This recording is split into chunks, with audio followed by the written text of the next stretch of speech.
जय श्री कृष्ण मळी के ही तो माझी कच्ची चैनल है परंतु पांजा कोई गुजराती फॉलोवर्स एनी जी कमेंट के स्वीकारीने निजो मान रखीने आऊँ अचो पावभाजी जो वीडियो गुजराती में बनाईने। तो पावभाजी जी वीडियो जी शुरुआत में मैं अहींया शाकभाजी लीधेली छे जेमां फुलावर वटाणा बटेका टमेटानो समावेश थाय छे। सौथी पहला આપણે વટાણા બટેકા અને ફુલાવરને બાફવા માટે રાખી દઈશું। એ બાફાય છે ત્યાં સુધી આપણે એક સાઈડમાં ડુંગળી આદુ અને લસણની ચટણી બનાવી દઈશું અને એનો મિક્સચરમાં પીસી દઈશું। બીજી આપણે એક ગ્રેવી બનાવવાની છે જે ટમેટાની ગ્રેવી, એ બંને ગ્રેવી આપણે મિક્સચરમાં પીસી દઈશું।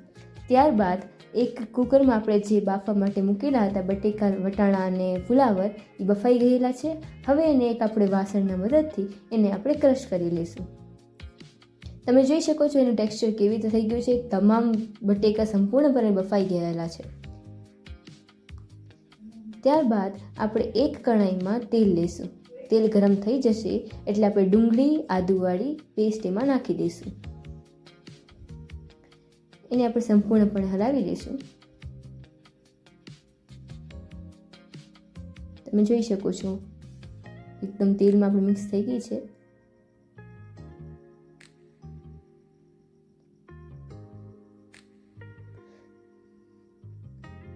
ત્યારબાદ આપણે એમાં થોડુંક બીટ નાખેલું છે।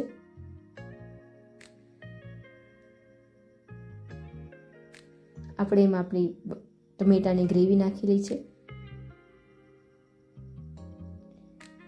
ટમેટાની ગ્રેવીમાં આપણે એને સતત ઉકાળી લઈશું, ગરમ કરી લઈશું। એટલે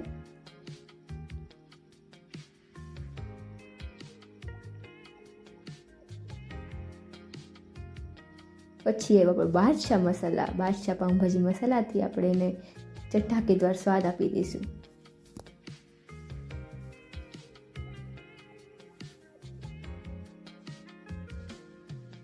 ત્યારબાદ સંપૂર્ણપણે હલાવી લઈશું।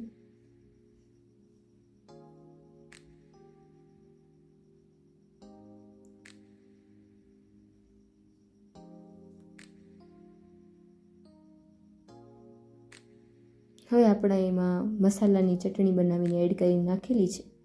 તમે તમારી રીતે મસાલા નાખી શકો, મરચાં, હળદર, ધાણા જીરું, તમે જે મસાલા નાખતા હોય। ત્યારબાદ આપણે ધાણા એડ કરેલા છે। ધાણાને પણ આપણે સંપૂર્ણપણે હલાવી દઈશું। ત્યારબાદ આપણે જે શાકભાજીને આપણે બાફી અને એની પેસ્ટ બનાવી હતી એ નાખી દઈશું। હવે એને સંપૂર્ણપણે હલાવી લઈશું જેથી એનો થિકનેસ બહુ સારી રીતે આવી જાય।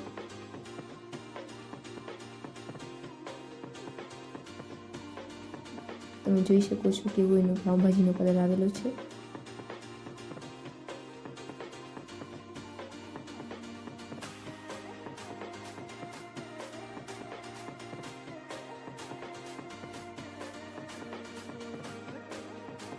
અમારા અવારનવાર રેસીપીના ચેનલ જોવા માટે ખૂબ ખૂબ ધન્યવાદ। આગળ પણ તમે વિડીયો શેર કરો, લાઈક કરો અને સબસ્ક્રાઈબ કરો।